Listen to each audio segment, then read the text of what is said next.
Welcome in, everyone, to episode number 16 of the Motorsports Almanac podcast. Man, we've got two very, very special guests with us tonight. Mr. Derek Ward, your 2024 World Series of Pro Mod champion, and the 2023 World Series of Pro Mod champ, Spencer Hyde. You guys, thank you so much for taking time to join us. I know you guys are probably drained. No problem, man. Yeah, no problem. Thanks for having us. Yep. Joined as always by Wyatt and Charles. Fellas, what's up? Another day in paradise. Spring break in T-minus 2 days. Awesome. You young kids, enjoy it while you can. I don't know what that's like anymore. Spring break thing. It's No, 20 years in the rearview mirror. It's a break from school, not a break from work. So yeah, that's true. Yeah.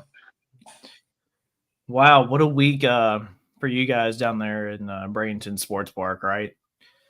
Where do you guys want to start? Kind of tell us what the vibe was, how y'all's weekends went. Whoever wants to start. Doesn't matter. Go ahead, Spencer. All right. Yeah, it was a great weekend. The weather wasn't looking good in the forecast, and it ended up being awesome all weekend. We just got a little bit of rain on Saturday night through the night, so we ended up getting an extra qualifier in. We got 5 instead of 4 because they bumped the schedule up to 3 qualifiers on Friday because they're expecting weather all day Saturday. Like I said, it never showed up, so we got an extra qualifier in, made the field even faster than definitely than I was expecting. I thought it would be a little bit slower than last year, and it ended up being a couple numbers quicker. So we had 32 cars from 359 to 366, which was pretty badass. We qualified well. We qualified 6th. Kind of swung for it Saturday night. Mark was trying to go 359, go to the top, and it just didn't take it. We gambled and it didn't work. But with the chip draw, it doesn't really matter where you qualify. So we were already deep in and just thought we'd swing for one. Anyways, Sunday came around. We made 2 good runs and eliminations. I got a bad draw. Second round against Jim Halsey. He went 365 in the heat of the day, and we had nothing for that. Those nitrous cars are a couple 100 pounds lighter than us, and we're trying to put 110 grains of water in through our motor. He's making his own air, so we had nothing to hang with that. And that was the end of our weekend, but I was very happy to see Derek go through, and not that I was wishing against Jim Halsey, but Derek's my kind of guy. He's a small team and just a blue collar construction guy that likes to go drag racing, and that was pretty cool to see him win.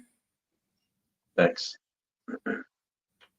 no, that's kind of cool. You guys are both kind of like what you said, small team, but you both do construction. It's kind of how it's played in both years of the races return. That's been 2 winners of that sort. Yeah, that's pretty cool. Yeah, and Courtney kind of said that in Winter Circle interview with Derek. She said, it's not Jim Halsey's that win this race, and nothing against Jim Halsey. It's just it seems to be small, gritty teams that win, and it was even like that in the 3 previous years it was in Denver. So it's kind of cool. It seems to bring out different winners at these events than you see typically at PDRA or Northeast Outlaw or whatever, which is kind of cool. So also I want to note how cool it was. I don't know if everybody knows, but in the semifinal round, Halsey, he wrecked an engine and they had to put 8 new pistons in it. And Derek was kind enough to give him some extra time on that. And then they rolled up for the final, and Derek's car wouldn't start. And Halsey let him go back to the pits and change the starter, which doesn't typically happen in drag racing. No. So it was that was very cool to see some sportsmanship there. Ended up biting Jim in the ass a little bit, but that's something I don't think you see in many motorsports. That kind of sportsmanship, everybody everybody wants to see each other do well, which is pretty cool. So I think it's a good thing I was trying to start my car before him. yeah, no kidding. Yeah. You know, but it all worked out. Like I said, Gavin came to my trailer and said, "Are you ready to go for the finals?" And I was like, "I'm ready." But he's like, "Well, Halsey needs some time." And I was like, "I'm not racing without him." So it all worked out. He gave me time. I gave him some time. So we had a killer car though all weekend. Testing didn't do too well. We wrecked the engine Thursday on T2, so we changed the engine, and we're struggling a little bit. Went up there twice, didn't have the oil pressure. Come to find out, it was bad. Sensor in the back shock sensor went bad, so it killed all my sensors in the fuel tank. Ooh. But I ended up putting a mechanical gauge on there, so I just knew I had oil pressure, so didn't want to wreck another engine. But it worked out. Like I said, we had a great car, and John was helping me tune this weekend. He did a hell of a job, him and Evan, and we came out on top. And you kind of went into this, with all the drama at the final, but I mean, you've only had the Firebird for a few months, so you're probably still learning the car. Yeah, I got the car because it was identical to my other one. Okay. I switched everything over from that one, literally the wire and everything, and went to Orlando, which was, I think, the first weekend in November. And the first pass, it went straight down the track. I mean, went 62 on the first lick. So it's a good car. It's great. So I actually think it works better than my Camaro, even though they're the same. So what they always say about, you can same batch of pipe and do 2 back-to-back chassis identical on the same chassis plate, same jig, and one will be better than the other. Yeah. Yep. Well, we were down there. It was the 14th and 15th of February testing. And the 15th, we actually cracked the frame, ripped the 4-link bracket out of it. So we packed up. We were supposed to leave it there and fly home and fly back for the World Series, but we ended up having to drive home to Maryland, take the car all apart, and then I had to drive it to Buffalo so Jim Salemi could weld it and fix it and do everything that he had to do, so make sure the car was right. Meanwhile, I had to work in between all this and then drive back up there Saturday before we went to Florida, put it together that Sunday, and left Sunday night to go to Bradenton to race. Is what cracked in your frame similar to, was it Adam Flamholk who cracked one as well? I'm not sure, but I know mine got it ripped it did. Passenger side 4-link bracket right out of it. Oof. It must have been cracked and I didn't catch it before we were testing, and it shook the tire real hard and it just broke. Yeah, that's the stuff that people don't hear about or see, is all the stuff that happens behind the scenes to get these things ready to go. Like I'm the same as you. Like, this is a hobby for me. I do this after working on weekends, and Yep. we've done the same shit. You break something, you drive it all the way home, you take it apart, you take it to a chassis shop, you go pick it up, and it's so much work and time and getting other people to help you on their off time. And when something like that happens and you go out and win, it just makes it all worth it. And exactly. That's what people told me this weekend. Like, man, you got a big team this weekend. I said, they're all friends and family. I mean, it looks like we got a big team, but we're just having fun. Yeah, that's a pretty cool deal. We're very much the same, so I can relate. And like I said, I was really happy to see you win that deal, and I think it's pretty awesome. Yeah, that's cool. I was home last year and watching on the big screen, watching you win it. At least this year we got to experience it and do what you did last year and win it. So it was a good week.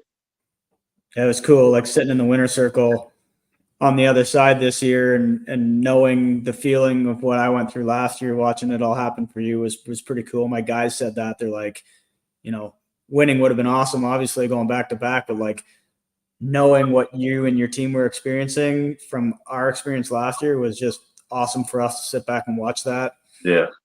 Basically, we knew your racing life was about to change, and you don't know it yet, or you're probably starting to see it, but over the next few weeks and months, you're going to see a whole bunch of stuff change. And that whole no limit drag racing video game thing's pretty cool to help develop all that and go through that.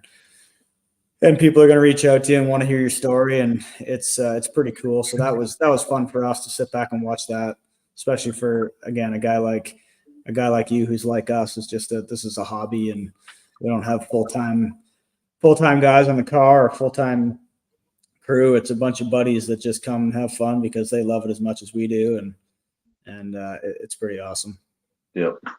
I would say there's definitely something to that, because Spencer has been very transparent and consistent over the last year in sharing that story that, winning World Series Pro Mod last year was just a total elevation for him and for the team and for the game that they're playing. So I can't believe for a second that it won't be true for you as well. Yeah. Spence, what's that game you're talking about? No Limit Drag Racing 2, it's called. It's a mobile game.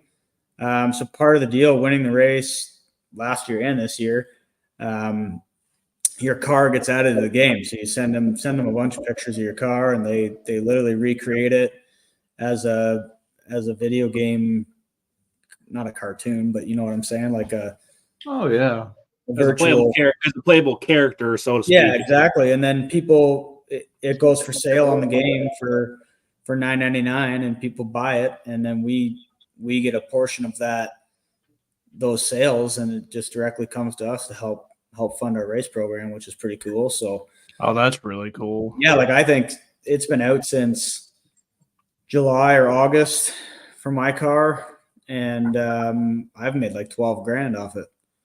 Damn, that's pretty good. Yeah, like it's anywhere between $1,500 and $2,500 a month, and like I don't promote it. Like all the Street Outlaw cars are on there and stuff. Like he was telling me Lizzie Musey was getting like $60,000 some months. Jesus, that's crazy. Yeah, it's crazy. Holy smokes. He did tell me I met him in the World Circle. He was like, we don't have a Firebird on there, so it might do well. So yeah, no, it's pretty cool. Mine's just another '69 Camaro, but it's all lettered up. Like all my sponsors' names are on it. All my crew guys' names are on the door. Okay, that's cool. It's pretty cool. Yeah. Man, that's something I'll have to check out. That's something we need in pulling, I think. That'd be awesome. I actually started out tractor pulling when I was a kid. Did you really? Yeah, I was tractor pulling when I was 5 years old.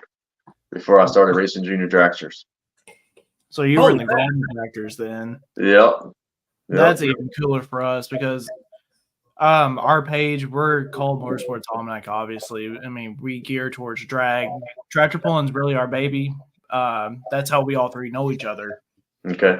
We've all three worked together before this, but man, that's really neat to hear that ties in like that. Yeah, I used to go with my buddy Beanie, was his Robert Branson. He had a 2-wheel drive pulling truck at Sabrina Stockett. They both had 2-wheel drive. Yep. I remember Stockett's being out there.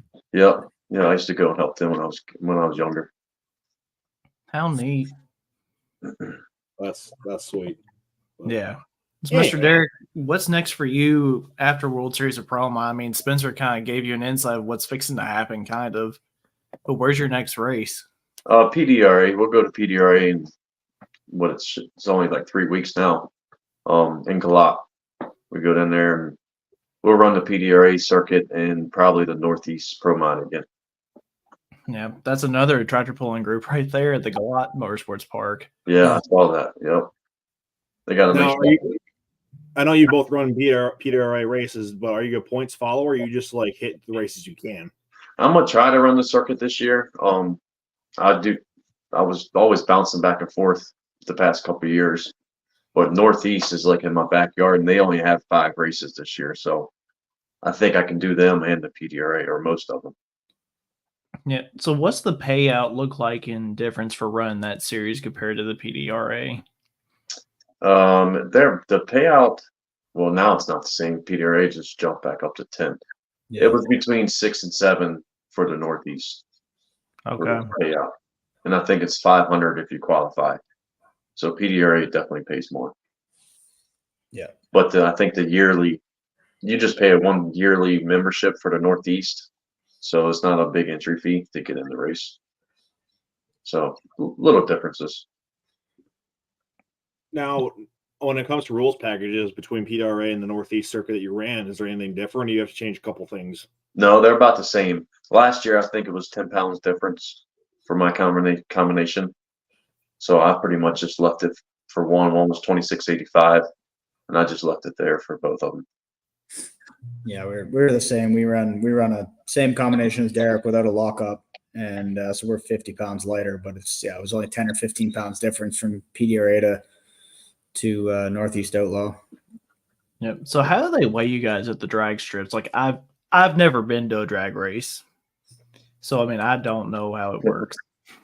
Just after the run, there's a plate. You run the car over, and driver in the car gotta be over a minimum weight. So, this past weekend we were 25.75. We ran a lower overdrive combination, so we were allowed to take some weight out. With a 3-speed non-lockup. Derek runs a higher overdrive combination with a 5-speed and a lockup, so he was significantly heavier. You were probably 2750, 2750. Yep. Yeah, You were 25.75. That's what. Yeah, so you were 175 pounds heavier than me. Damn. But you probably had 350 or 400 more horsepower too. Yeah. What do you run? 75 over? Yeah, we ran 75 over. We did that last year, and honestly, my car is a light built car. So for me to race at PDRA weight at 26.25 or 26.15 or whatever it is now, we got like 180 pounds in there. So for me to get to 26.75, I'd be up well over 250 pounds of lead, and I don't have anywhere to put that. And the car is not built heavy enough to take that much weight. So we decided to knock the overdrive down. We did that last year and we won with it. So okay. But anyways, we did it this year, and we got a better race car this year. We front half the car halfway through last year and put the long travel front struts on, and the car works better. So we ran pretty good. Mark's got some really good knowledge with the NHRA stuff at low overdrive with a screw blower too. So what is their rules for the overdrive? Is it 75 or less? No, they're down to 60. 60. Yeah, like that. It's crazy how fast they're running at 60 over at 2,640 pounds. Like, yeah, that's crazy. Mid 70s to the 8th, yeah.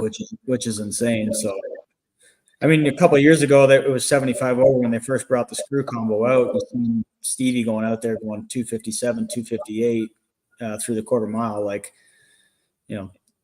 now if they were doing that, if they're still picking away at that 75 over combo, they'd probably be running 265. Like, yeah, NHRA thinks that's too fast. Yeah, and it probably is for that heavy car. It is. It's hard with suspension. It's hard to stop it. So they're constantly manipulating those weights and stuff to get and overdrives and turbo sizes and wastegate pressure to constantly inflex. Right now, it seems like if you just look at World Series of Pro Mod and how that event went down, Roots cars are nowhere. Everything else is pretty close together, and then you've got these two blue Camaros with snails on them that kind of stupid. But what are you guys' thoughts and feelings as far as where things are at, as far as that the parity goes? Because it sure felt like we were on the road to everybody Pro Charger for a while. Yeah, I don't know. We'll have to see how I think the PDRA rules are the best right now this year, in my opinion. I thought we were too heavy for this past race, but I guess I was wrong because we did win the race. But the nitrous cars, I know they try to make them compatible with us, and because PDRA we don't run with them, so we don't have to worry about the nitrous cars. But I think this year PDRA is going to be a good race. I think the rule package is very good, and they should all run pretty close together in the Pro Boost side. Yeah, I think the rule package was really good at World Series of Pro Mod, other than the turbo car. I mean, one broke. Todd Moyer's car broke or something. Anyways, they didn't finish qualifying, but Mark Mickey obviously qualified number one. I think that he had opportunity to run a lot faster, and I'm not saying he held it back, but I'm saying he could have ran a lot faster. He needed a bigger knife in the sandbag. Right. So, and it's just that combination's so much more raceable in the heat. Like, he can go out and run 248, 249 to half track and go 115 out the back or 114 out the back, where we got to go out and run 243, 244 to run with that. And it's just so much harder to do on a hot racetrack. And it's the ever never ending problem in Pro Modified with 5 different combinations, real combinations or engine combinations. You got the nitrous cars got a big advantage in the heat. They make their own air. They're way lighter on a hotter racetrack, so it's easier to get moving. But if you look at the qualifying sheet, it doesn't look like a big advantage because during the night or a colder session, the screw cars and the ProCharger cars run just as good, if not better. The turbo car right now has an advantage everywhere because the way they're running those things, the air really doesn't affect them. And they make so much power that the weight, they don't need to get the thing moving in 60 feet like we do. So the weight really doesn't affect them that much. It's a tough thing to do. They know they need to fix the turbo combination. They need to probably put a spec turbocharger on them, but that's going to require a bunch of R&D, which Mark Mickey has offered to do. That, or they need to run a boost controller like NHRA, and there's other problems that come out of that, and it's more tech for the tech departments to have to download police. Yeah, it creates more work, and I mean that's, you know, in a perfect world, that's what would happen, but it's just then you're hiring more tech guys and you're spending more time at the scales, and it makes everything more complicated. And NHRA is able to do it because they have the people and the resources, but for the smaller series, it's hard to do. And that's why I think Mark Mickey is leaning towards a spec turbocharger, kind of like a centrifugal deal, like a ProCharger or a screw blower. You know, you buy it, that's what it is, you go run it. Yeah, you can put a coating on a screw blower rotors, or you can, you know, put a different bell mouth on a ProCharger or whatever, but there's not a lot you can do to them. The turbo stuff right now, they've figured out ways to step the impeller wheel, and you know, it's an 88 at the front, but really it's a 108 at the back. And I mean, you guys will see that. We've seen all the games get played. We're the biggest class of it. Yeah, right. A lot on a turbo used to be 180 to 100,000 wide. Now they're 250, and they've got a bunch of slots cut around them to let air in, and it's getting in behind, and it's gotten stupid. And you've seen that with Carl Stevens and Todd Moyer running what they did in outlaw trim with that Camaro. Like they went 514 at, you know, it only went 270 something, but it should have went, you know, he lifted at 1,100 feet. It probably should have went 290. Like there's nobody else who can run with that. It saved all us screw blower guys a lot of money because none of us are going to try that now. No, not at all. I find it really interesting that they fight the same thing we kind of fight in the pulling world. I mean, the class that I can immediately relate for you guys as far as the blowers go is the modified and unlimited class. And as far as the different engine combinations go, because they really have the turbines and the Allisons to where they're pretty restricted as to what they could do. But over in Europe, they've got the rules set up just right enough to where all the engine combos can compete over there. Yeah.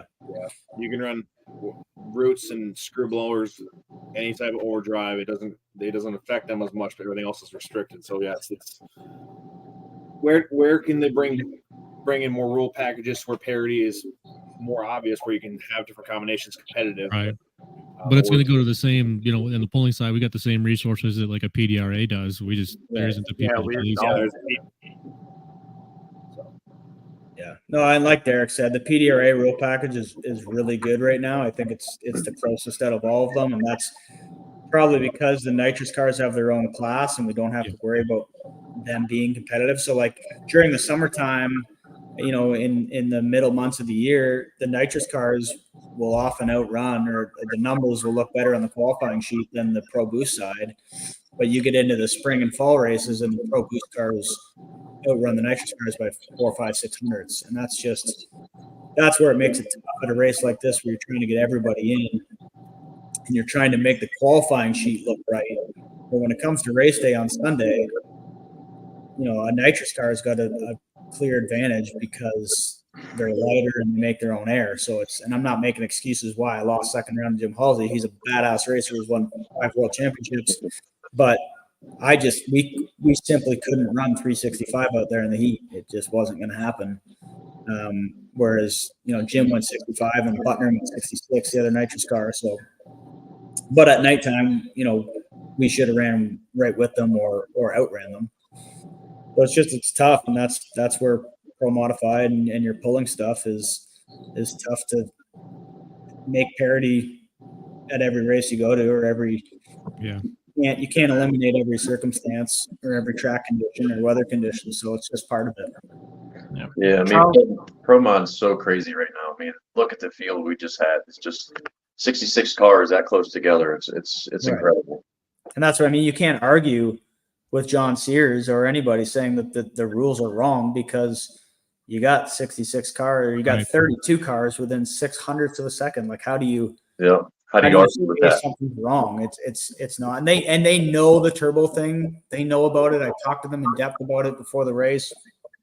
And there's just nothing that they can really do about it right now until someone spends the time and R&Ds some stuff. And, I think Mark Mickey's an honest enough guy, and he loves the sport in a way that he'll do that the right way. He also has a lot of customers with other combinations that he wants to see do well because he wants to keep buying his stuff. So he's definitely the right guy to help fix that combination. So I'm confident that they'll figure it out here in the next 6-8 months. Oh yeah. Got a couple of questions in from our viewers. Mr. Dostal, he asked both of you, he's like, who were some of y'all's early influences in the class? Well, I grew up in Canada watching, so actually the car that Derek has now, I believe, is the ex Mike Stewicki car. Right? I don't think Derek's frozen. Yeah, I think he is. He's locked up. Okay, so the car that Derek runs right now was a car built by G-Force, Jim Salemi, and it was ran by Mike Stewicki, who builds Derek's engines. And he used to run up here in Canada in a series called the PMRA. And back in like 2009, 2010, they started really doing well with the screw blower stuff, and they ran, we were still running quarter mile back then. They ran 572 at 255 and set the world record. Actually, they were one off the world record, one thou off. I think Scotty Cannon went 72 with a 4 or with a 3, and these guys went 72 with a 4. And but like 255 miles an hour 15 years ago, which was huge. So anyways, that was the guy that I kind of followed through. And but I was a big fan of guys like Jim Halsey and Carl Spearing and Mike Janis, and there's Ricky Smith and Todd Tutterow. Those were all guys that I followed when I was younger that inspired me to get into pro modified. Yeah. Yep. I think the internet issues are real. Maybe. He's trying. I admire the fight. We've never across my show or your guys' show, I've never seen a guest just give up. So we're not going to start tonight. Hell, and it was working so good too. It was. I know. That's the thing. Like, it was working fantastic. Yeah. Mine seems fine. No, everybody else is good. So Scotty Cannon, I just seen him in the comments. That's actually funny. Like, I didn't mention him, but he was definitely a hero of mine growing up, and now every time he sees me, he smacks me on the back or shakes my hand and says, "You're my hero," and I'm like, "Yeah, okay." That's definitely pretty cool. When Scotty's Cannon tells you you're his hero, that's when you know you did something right. Yep. Yeah, Spencer, I can't remember if I asked you this last time you were on, but have you been around pulling much, being in Canada? Yes, or any? I don't remember a ton. I've been to Bowling Green a couple times. One of my crew guys, Rod, he's been into pulling forever. His dad has pulled for 50 years, and he used to go quite a bit. Just a local local fair stuff here and some local polls, but they go every year to Bowling Green. It's like a big event for them, obviously. And they just go to watch. So I've gone down a couple times with them, and so I haven't done it. I haven't been around it a ton, but I've been around it enough to understand it. And just hanging out with Hank and Lee and those guys with the Shelton crew. Man. Lumber boys. I like hanging out with those guys, and they're right into it. So I enjoy it. Polling's pretty cool. Yeah, the Sheltons just bought 2 new, or I don't know if you consider those bought or built, really, because I mean they really stripped those things down to the bare minimum and restarted. They're new.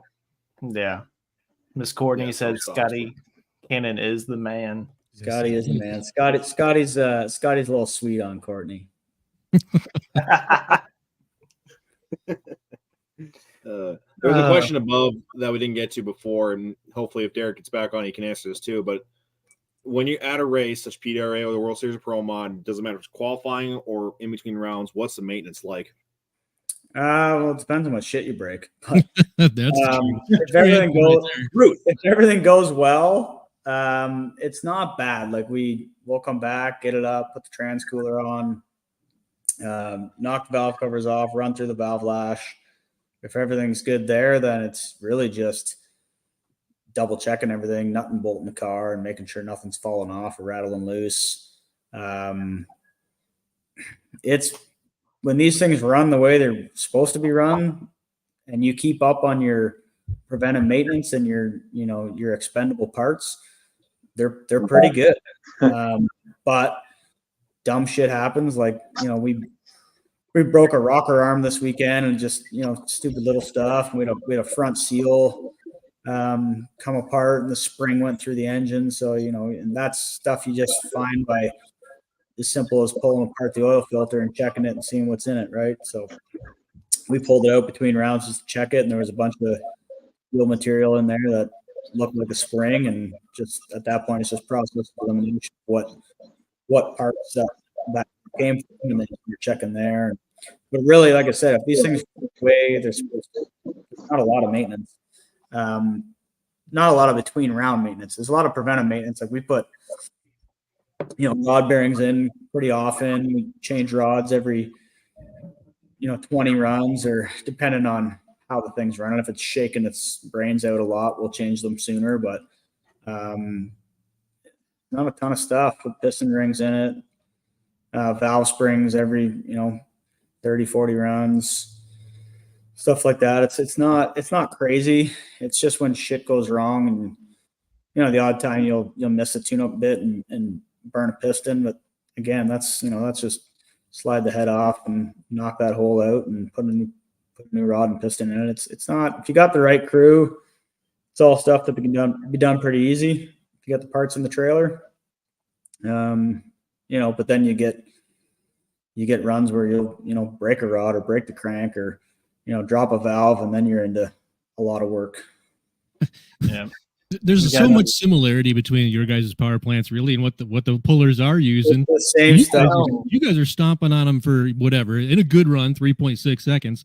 If we took you over the dirt side and made you go down there for 12, how long before the instinct to let off is starting to kick in? Like, oh my God, I'm going to kick the rods out of this thing. Yeah, no, we're definitely set up to run different times. I'm not holding my thing open for 12 seconds. Yeah, we wouldn't make it 12 seconds. I was thinking, Derek, you would not be around it. Yeah, like when we're really leaning on that thing, like you don't want to be driving too far past the 8th mile. Like it's, we do stuff to save that. Like we'll turn all the fuel timers off at 3.7 or 8 seconds, so it puts a bunch of fuel in the motor, and if you do drive it a little far, it's not going to hurt it. But yeah, like we're especially at a big race like that, you're tuning that thing to pretty much blow up at the finish line, just before it's going to. So the 661 tune. Yeah, you don't want to be we're not holding that thing wide open for any longer than we have to, that's for sure. Yeah, the final round, I drove mine a little far, but that's all right. I got to fix it anyways. You were excited, and you got 100. Yeah. I was like, shit, I got to pull the parachutes. Oh man. Well, Derek, these guys were asking me earlier about who some the guys I was watching when I was growing up or who inspired me to run the class. And I said, Mike Stawicki. And I said, that's the car you have now is the car that Mike went really fast with in 2010. I think it was up here in Canada. They missed Scotty Cannon's world record by 1 thou. Yeah. So that's crazy how old that car is, and it works. I mean, I had some trouble with it a couple weeks ago, but we updated it while I was up there, so it's a great car. Yeah, no, G-Force builds a really good car, and my car is old too. Like it's a 2014. It's 10 years old. Yeah, mine's 05, so got you beat a little bit. Yeah. But it works. Like I said, it really doesn't have a lot of runs on it for how old it is, anyways. Because Mike ran it for a while, and then a guy that bought it from Mike, he ran it for 2 race seasons, and he actually had to front clip it because he clipped the wall, and then it's set for 8 or 9 years. Yeah. So, like I said, it's definitely a good car. Yeah. But I heard you were talking about like who got you into it. I remember I was a kid. Like I said, I grew up in Budds Creek racing, and always watched like Tommy Gray, Scotty Cannon, and them used to come there. And when I was a kid, I was like, I'll always want to drive a pro mile when I grow up. And my dream finally came true. And that's really, really cool. Got another question from another one of our viewers, one of our good friends, actually, Big Rye. His birthday was yesterday. How bad is it with you guys when you break a crank when it comes to sourcing new ones, long wait times, buy them in bulk? What do you guys do there? Try to buy them in bulk, but I mean, I get it through John Resolution Racing, so he buys them in bulk, but they take 8 to 9 months to get. So you got to try to order them before you need them. If not, you'll be in trouble. Yeah, we like to always have one sitting at the shop, and then I keep anything that I'll take a crank out after 70 or 80 runs and just set it aside, and as long as it mag's good and there's no cracks in it, I'll keep that as kind of like an emergency spare. But we like to always have one in the shop because, like Derek said, they're 36, 40 weeks to get. Don't matter who you go with. So yeah, it'll make you stop racing quick because you can't get parts, which it never used to be like that. But that's the world we live in today. So yeah, that's how it is for us too. I mean, we struggle getting parts. I still know guys are waiting on parts from COVID year to come back. Yeah. It's crazy. Yeah. Cody Vanderholm asked a question too. He said, "What's your thoughts about cars running on compressed air like Mike Griffin's Camaro?" We kind of dove into that already, didn't we? On compressed air? Compressed air. What are you talking about? Like nitrous? No, it's that Sportsman car. They literally once the tree falls, the throttle butterfly closes, and it's just compressed air being crammed into a naturally aspirated. I think it's a big block Chevy. Never seen it. Never seen it. Never heard nothing about it. There's a tech thing that Joe Castello did on the NHRA page. They take you through the car and what the technology is. Okay, it's kind of neat. It's different. I'll have to look it up. Yeah, I'm still old. I like the noise and I like the blowers. Me too. Can't argue with that. No, you can't. Charles, the question I had for you though, now we were talking about the overdrive for the screws. Any idea what the overdrive is looking like in our unlimited class? I forget what the percentage was. The threshold was determined on a recommendation, I think, that came from PSI themselves. They don't want the charger to spin beyond either 20 or 22,000 RPM. So whatever kept it under that, you could do. Yeah. So like we run, our Outlaw guys run them at 127 over. I know from Mark Savage, some of the sand guys over in Qatar and Bahrain, they run it at like 150 over. Yeah, it's getting up there. So you're spinning the motor at 10,000 at 150 over. That's 20, I guess 15,000, right? No, 25,000. It's 100 over be 20,000. So that makes sense. If it's a 22,000 RPM, that'd be 120 over at 10,000 engine RPM. Yeah, which we're not quite clear on that hard. I think unless your name's Adam Bauer, you're not really going much above 9 in the sled plowing mode. Yeah. Adam likes to turn it up just as tight as it'll go. Yep. And you can hear it every run when that unlimited comes off the line. You know, It kind of everybody hits knows. that. The whole county knows. You kind of do that number. You're like, oof. Yeah. Yeah. And then you got How does CJ has a two. How does y'all's rules work? Can you run like lower overdrive like we do and don't have to weigh as much, or that doesn't involve in the No, bowl? because actually in our world, you want to be as heavy as you possibly Say can. You want to add weight. Yeah, I guess it's different. Yeah. Yeah. Weight limit instead of a weight minimum. So you want more weight? Okay. More weight. For Yeah, traction. you want more weight. Gotcha. So is it the opposite then? Can you run less overdrive and add more weight? Nope. No. For everybody, regardless of power adder or whatever your combo is, I'll use the unlimited as an example. They're what, 7,800 pounds? 8,000. Oh, up to 8,000. Okay, 8,000 pounds. There's a tire size limit. There's a max length limit, and the usual safety stuff. And then after that, whatever you can dream up, go ahead and do it. Gotcha. They got a hitch height on them too, right? Hitch height, Yeah, yeah, they do. hitch height's back. 20 inches high, 18 inches back from axle center line. But then after that, the rule book gets real thin for that class. Yeah, it is. But it makes it so fun to watch. Yeah. They're at a point, really, we've seen kind of a regression with them where for the weight that they can be, 4 screw motors on it actually overpowers the tractor. It's at the point now where the technology's gotten there that it's too much. And we're seeing guys be successful by just going back to 3 engines and keeping actually hooked into the track rather than just going out there with 4 or 5 and blowing the tires off. That's Those crazy. guys that run the multi-engine deals and you see one just got all the holes are dead in it and they just hold it wide open. It makes me cringe. Yeah. Yeah, can you imagine blowing up all 4 of them at once? Oh man. Doing one. Man. It was a few years ago in Bowling Green, one of them multi-engine deals, all the motors fell off it. Chris Paul yard sailed the whole tractor. Yeah, They just pick them up with a skid steer and put them in the back of a pickup truck. I'm like, oh man. You were there for that year, man. There's a reason why we don't do rounds. We just do one night, second night. Yeah, like, and hope we can hold together for the second. I just feel bad for the poor son of a bitch that's got to lash the valves on it. Yeah.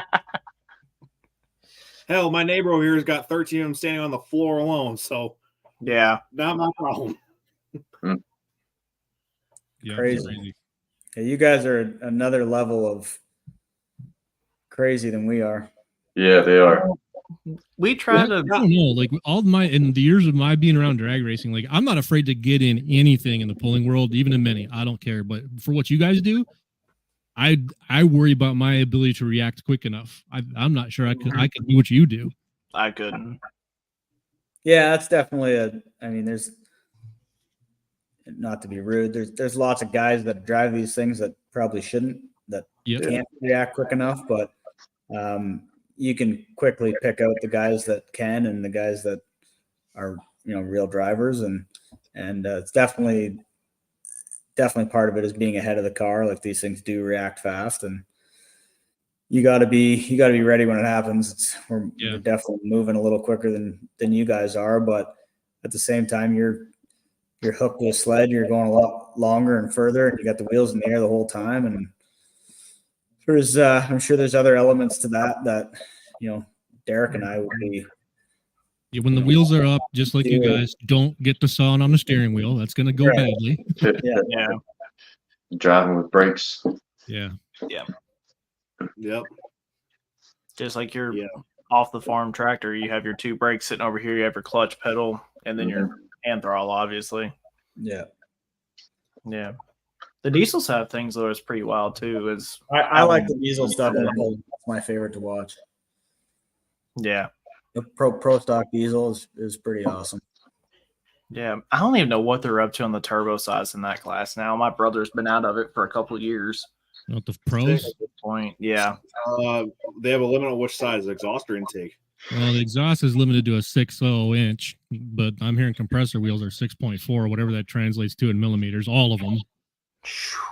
I know of one that was a 6.5 at Louisville. So okay, I knew they were coming. So 6.5 is inches to 25.4, 165 millimeters. Yep. I do. I'm Canadian, so I can do that. Yeah. And then we got super stocks where they'll have, basically 2 of the 6 O's on top as the atmospheric, feeding like a 5.75 underneath it. So it's the numbers start getting stupid real fast. Yeah, that's crazy. The boost numbers that you can see on a diesel super are they're interesting, to say the least. Yeah. What is okay? This is right for both supercharger and turbocharger combinations of Pro Mod. What are boost pressures looking like? This is just curiosity. A good screw blower, 45 pounds, going down the track. So it depends what overdrive you're running. Like we were at 75 over this weekend. It only makes 40 pounds in high gear, whereas at 92 over will make 45, 46. The guys that are running them at 127 over in Outlaw, they'll make 60 pounds.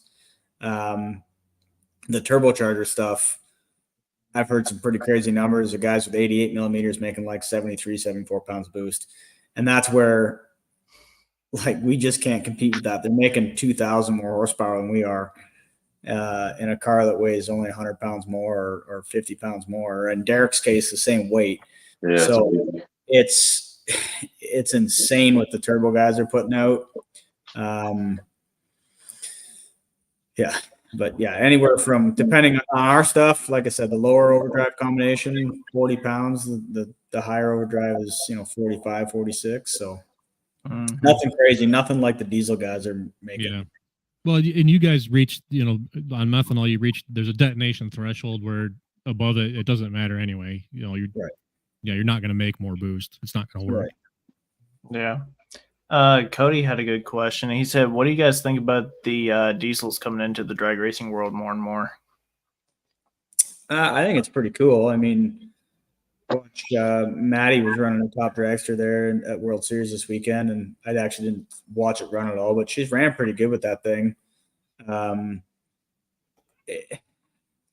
That's a tough combination to make work because first of all, they're heavy and they make so much torque. And in our sport, torque's not good.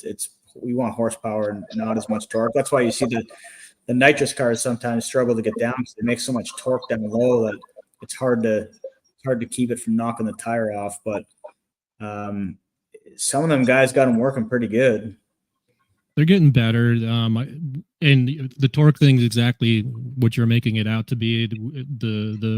We're kind of in the diesel world where I feel like we're in a lot of respects in terms of engine management capability, we're like 15 to 18 years behind what you guys have been doing the whole time.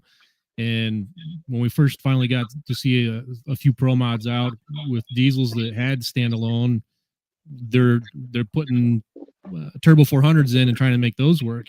And we finally have a car out there now that does have a Liberty 5-speed in it. And one of the reasons they wanted to go to that is just to try to keep the engine RPMs up and where it's not making the torque number. It's not ever getting pulled down. You just keep shifting gear. Yeah, I know like Mark Savage, my crew chief, he helped out. Forget who he is. He's got a blue, might be a Corvette. Like it's a pro mod. Johnny Gilbert. Yeah. He helped him out for a race or two, and he said, he's like, man, if I worked on that thing for a while, like I think we could go pretty fast with it. I think they might have went like 394 or Johnny hasn't been well, maybe he hasn't testing. Maybe it was like 403. It was right around 40. Yep, he's down 4.0s. Yep. Yeah, it was it was pretty fast, but Mark said he's like, it's definitely there. Like the potential's there. It's just it's so much different than how we run our stuff. And just the weights and everything, trying to get the chassis to work. But he said if I worked on that thing for a while, I think it could run pretty damn good. Yeah, I think we just need to get more of them and more runs on them. I would say there's at the top level of at least the diesel pro mod world, there's maybe 5 or 6 cars sharing data, but that's 5 or 6. For a screwbone combination just this past weekend, there was 20. So I mean, it's just the numbers, the ability to learn and getting the reps. But for sure. And you get teams out there like the Proline team, and they got 7-8 cars there, and Petty's looking at all of them and helping all the other guys out, and it's amazing that they all do as they do, but it's not that shocking because they're all sharing data. Whereas you got guys like me and Derek, where we got one car, or in Derek's case, maybe two cars that, John's working on, but it's definitely an advantage when you're sharing data, and Sure. you got someone as good as Steve Petty over there, but I can't complain. Mark's done very well with my car, and we don't necessarily share data with anybody, but he just makes so many runs in a year on other cars that he's pretty damn good at what he's very good with the chassis, which is more important than the engine tuning. We all can make big power. It's getting it to the racetrack and applying it. Really. Yeah, there's monkeys with keyboards that can make horsepower. It's just knowing how to dial it back and hook it in. Yeah, that's the measure of somebody who's actually good at it. And like this past weekend, that racetrack we were on, it was tricky. It was very tricky. Yeah. Bradenton used to be, well, it depends. When they got the small tires, you go out of all the glue on the track, you can throw anything you want at it. But when you don't, it gets tricky up there on the start line. Yeah, it's like that racetrack when it gets to 110 degrees, it's like 130 degree racetrack anywhere else we run. Yes. Interesting. Yeah. So it's that's why you watch first and second round. There was only a handful of cars that made good passes, because it's so much different from day to night there that you have to change a lot. And it's when you're making good runs at night, it's hard to tell yourself to change the car that much to get it to go down during the day, or tell yourself when 366 is the bump, to tell yourself that a 370 is going to go out and win first round. Yeah, It's hard. It's hard to wrap your head around that, but if you don't make the trip, your chances of winning are very little. But like we went out and ran 369 in round 1 and 2, and that's what we were trying to do. Like Mark's like, I'm going to try and go high 68 or low 69. We went 69.1 and 69.4. We were a little bit behind on the second round. It probably could have went a mid to high 68, but it still wasn't going to get Jim 65. But like if you would have run 368 or 9 at night down there, you'd be kicking yourself in the ass, going like, qualified. You missed it completely. You would have qualified 40th. Yeah, exactly. So, Literally. yeah. So it was kind of fun to watch, like final qualifying round. The guy go down through there and he pick up 3,000s and move up 3 spots. It's like, right. Oh, it's crazy. I mean, I did it last year. I qualified last year. I went in Q3. I ran 368 with a 7. I was bumped. By the time I ran Q4, I was at like 38th spot. I went 368 with a 2, 368 with a 2, so 6 thou quicker, and I picked up 6 spots. I went from 38th to 32nd and got in. That's crazy. It was insane, like how tight it is. Like it's tighter than NHRA Pro Stock, which is we're qualifying mile per hour now. It's not exactly. Jason Scruggs and I were separated between 6th and 7th on mile per hour. We ran exactly the same. Yep. I think that was Q4 or Q3. I ended up outrunning him a little bit in Q4, but it was we were dead on to the thou, and I went like 208.27 to his 208.10. Yeah, that's crazy. Yeah, we have another question here from Miss Emily Lee. Derek, what was going through your mind during that final round, and how'd you keep focused?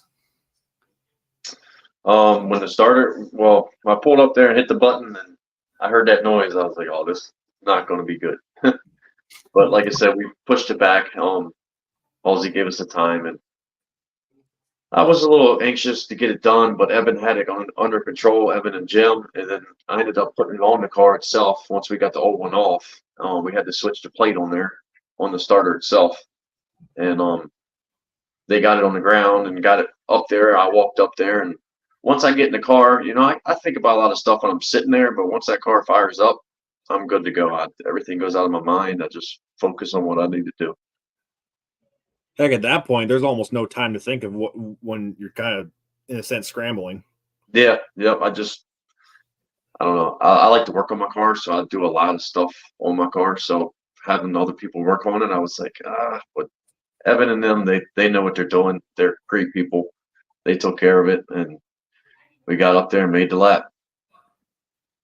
Yeah, I can't imagine what that was like sitting on that line, though, because I know how I get whenever I'm in the driver's seat, and it doesn't matter which pull it is. Every time I get that same feeling in my gut, like did I do everything right? Is everything ready to go? I can't imagine what that felt like, especially running for the cash that you guys were running for that night. Yeah. And like I said, it was good. I went after we got it fixed the second time. We were up there to start, and I was looking, and all I saw this crowd of people just steady walking. I was like, damn, where all these people come from? But like I said, once we started, that stuff goes right out of my head. I just look at the track and the tree, and it was a good race. I mean, truthfully, I really didn't see him once we took off because he was a little behind on the tree, and then he shook the tire. So, when did it for you that you had won it? Once my light come on, I'm looking at the scoreboard, and I was like, shit, I need to lift and hit the parachutes. This ain't no quarter mile. No. But that watermelon patch, whatever's off in the track starts getting bigger and bigger. Yeah.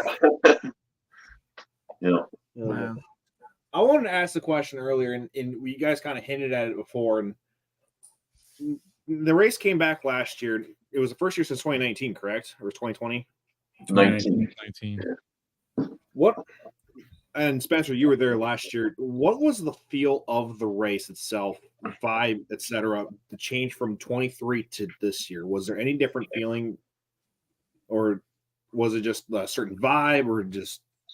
I don't know if it was a whole lot different from this year to last year. I think it was a big change from the 3 previous ones in Vandermeer to, this year and last year in Bradenton, just simply on car count and the exclusivity of getting in. Wes is the first one to tell you he was begging people to come to Vandermeer to run that deal, and it wasn't because Vandermeer is a bad racetrack, but it was in the middle of the summer. It was at elevation. Only a handful of guys got tune-ups to run up there. And also, Colorado's really not the home of Pro Mod, I don't think. Right. It's kind of off the beaten path. It's hard to get people to go to a drag strip in August, a lot harder than it is in March, especially all the guys from the Northeast. They're looking for an excuse to get out of the snow. So I think just moving location from Colorado to Florida, there already being 2 very successful races at Bradenton with US Street and Snowbirds. It being on the East Coast with the whole, that whole Eastern Seaboard is a hotbed for pro modifieds. Partnering with Victor, who is willing to, spend some money on the track and bring it up to where it's at. And I think just DI pumping out the social media and how exclusive it is to get in. And it got to the point where he has guys calling him nonstop to get into that race. And last year Flo did it and they did a great job. Like it was all over social media, and the broadcast was good. The live stream was good. This year they had some issues with the trailer, and they took a lot of heat over it, and NC Pro Mod jumped literally. Yeah. Again, nobody's fault. It was no, it's not. Some shitty things that happened in the trailer that was Courtney's getting mad at me for talking about it.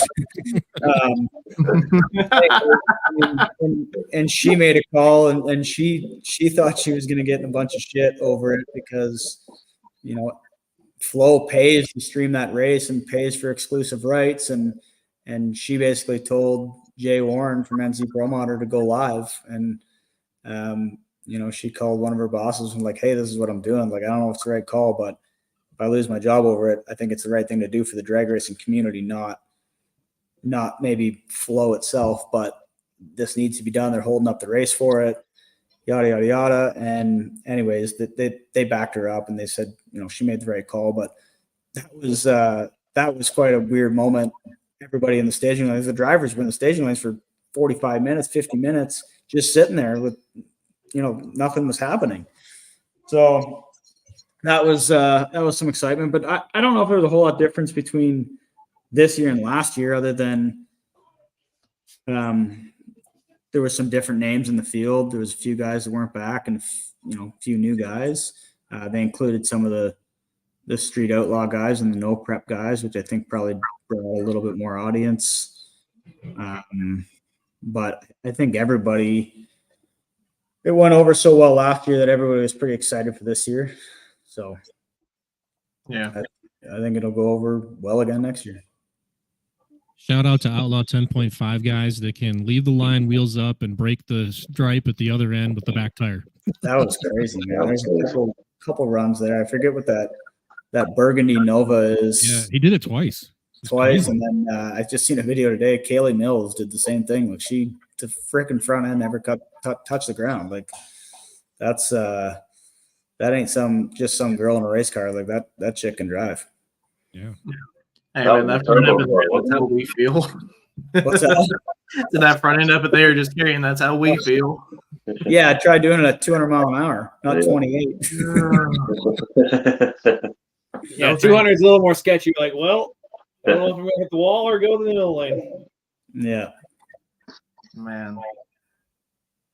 It's all good until you hear the motor go zing. Then you know you are about to feel pain. Yeah. Yep. Mr. Ward, what was your was this your first year down there? Yeah, that was my first year. I can't answer that question. Okay. Well, you've got a good record so far. So far. Yeah. I'd say right now he loves it. It was better than last year. Yeah. So have they already announced the dates for next year? Yes, the first weekend in March again. Yeah. So, But we're not racing on Sunday. We'll race on Saturday. Oh, really? Yes. They moved I it a day didn't up. know What's that? It's I a didn't know Thursday, that. Saturday now, right? Yeah, they want to have eliminations when the fans are there. There's more, of course, there's more fans on Saturday. That makes So sense. we're going to do Thursday through Saturday now, instead of Friday through Sunday. I so like they'll that. have another rivals night, right? I'm pretty sure they will. Yeah, I would think so. Probably. Yeah. Maybe Thursday night this time. Yeah. What are the odds that we see you two guys go down the strip together on rivals night next year? I'll do it. It probably will happen because they. No, I'm sorry. I was Probably thinking, you and Halsey, but yeah, but it might because Yeah, maybe. back to back. You know? Oh, I thought Absolutely. you guys got to choose how all that went down. there is. Wes definitely suggests a few that he wants to see. Like he wanted to see Kurt and I from last year. I know he told a few people who he wanted to see run. So it's his show. So we all kind of oblige. But Yeah. there was definitely some legitimate call outs though. Yeah. Um, It's all about having fun and yeah, try qualifying and see if you can't beat the guy you want to beat. I want to see you two square off next year. That's my hope. I'm ready for it. I think that'll be fun. Yeah. Two Yep. screw beers at night. Yep, 2 winners of the World Series. Yeah, Qualifying. Make it happen. I'm sure we can make it happen. Oh yeah. It may happen in PDRA if it happens. There we go. There we go. Yay. I'm sure we could talk Tyler into that. Yeah, or to make sure we be in the finals to go up. There you go. That's who the Spencer, are middle you way. going to go lot? Yeah, I'm gonna do Gallatin, Virginia, and then unfortunately I have conflicts on the two that are close to me, Norwalk and Martin, Michigan. So I won't be at either of those. And then I'll do Bristol, and then the last two at Gallatin, Virginia. So Yeah. I'm doing I'm five of the 8. I'm with this idea with Miss Courtney here. I want to see this happen too. Will it be on Flow again? Yeah, Flo will be there for sure. Yep. Yeah, They do all the PDRA stuff. Yeah, that needs to happen. I'm quite sure we can make that happen. That'd be awesome. Well, you guys, thank y'all so much for joining us. I mean, I'm sure you guys are both absolutely exhausted. And Mr. Derek, Tyler Crossness, I'm in. yeah, I'm sure your phone's been blowing up ever since you came out of the car. Yep. He's in. Tyler said he's in. Yep. So what night would that be on? There's Probably the balls. Friday night or Friday, one of them. So is that confirmed then? I mean, I'm in. Yeah, it doesn't matter to me. Whenever. Tyler's in, and Courtney's the real boss. So Yeah, she has last say on all of it. One of them's got to say it's official before we declare it. Before Yeah, we we'll go. do it. That's fine. Yeah, we do it Friday night qualifying or whenever. Probably even put a little friendly wager on it. I can hear the announcement coming up now already. Pro Boost lanes 3 and 4, except for Derek and Spencer. Yeah. Oh boy, here we go. Hang on. Friday night, Q3 under the lights, last pair in Pro Boost about the World Series of Pro Mods chance. So right there. There it is. It's a shout out for PDRA too. I don't know if you noticed how many PDRA cars won their respective classes at World Series of Pro Mod, but it was pretty much all of them. Pretty much all of them. PDRA's is one of the nicest and baddest circuits out there, I think. Yeah, Miss Absolutely. Courtney loves that one. Miss Yeah. Courtney, if he wants to trim that out of a video and send it to you, we will. Just saying. But man, how cool is that going to be? That'll be fun. We'll Q3 make on it. Friday night at Galat Motorsports Park. The two champs are going to face off. That's going to be freaking awesome. Now, We'll make all it. right. Before we end here, I know we got to touch this before the show too. Spencer, your plans for the season. What are both your plans for the season? Because you also got to ride in the top fuel, maybe. I don't know how much top fuel racing I'm gonna be doing. I had big intentions of doing some this year, and I tried to put some funding together for that. It's way harder than I thought it was going to be. I like the top fuel stuff. Don't get me wrong; it's cool, and I love working with the Paytons. They're an awesome team, and I had a great experience in Pomona last year, other than being on fire. But Well, that comes with top fuel. That just for sure. But I'm kind of focusing on the PDRA stuff this year and doing as many of those as I can. If I can put some funding together to go do a few top fuel races, I definitely will get back in it. I do want to, on my bucket list is to drive a pro stock car. I want to try a clutch and row in the gears. So I might have to try and make some licensed runs or something in one of those this year. But yeah, if I can put some funding together, I'll definitely do another top fuel race. Yeah. Awesome. Hey, Miss Courtney, for that clip, if you'll just shoot me a message on Facebook, what your email is, because I'm the one who kind of trims all of our stuff together. So I can either get it from Wyatt or you can just send it to me on Facebook. That'd be fine.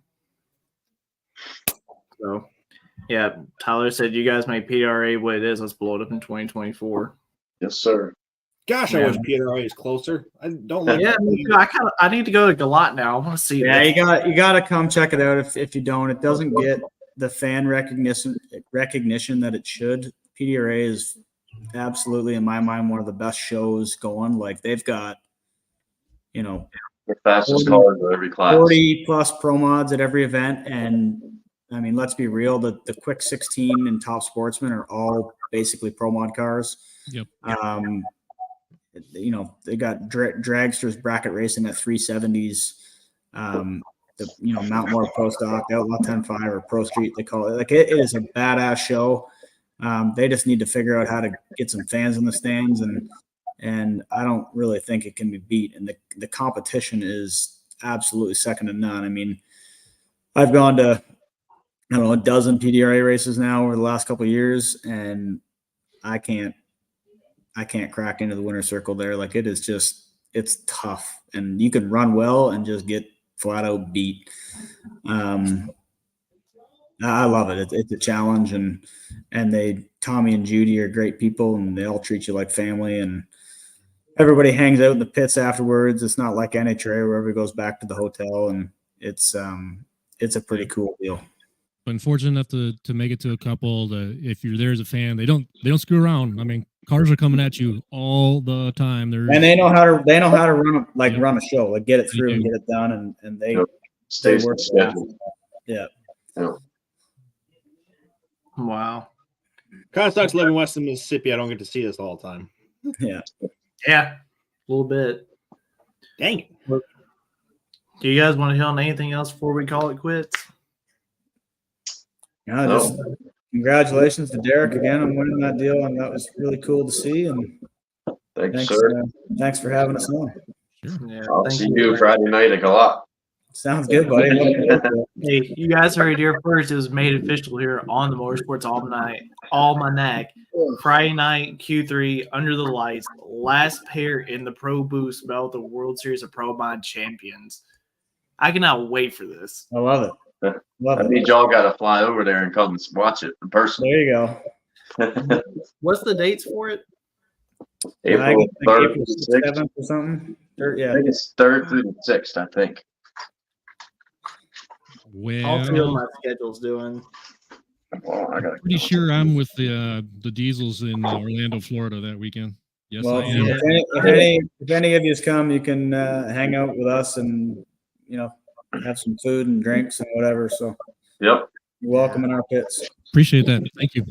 Yeah, we thank you for that. That's awesome. Hopefully we get out there. But y'all, that's going to do it for this edition of the Motorsports Almanac. April 5th through the 6th at the Live Motorsports Park. Let me know, and I'll leave tickets for you guys. Let's go. No excuses now. All right. There you go. Hi. All right, you guys better go do it because I'll be with the Diesels in Florida, so you better do it. Hi. Might need to skip some classes. I might have to take a vacation day or two for that. There you go. Now we're talking. All right, No, I'm gonna have to see what I can I do. will say thank you guys for responding. I honestly myself, when I reached out to you guys, I couldn't believe when we got both of you on, much less either one of you.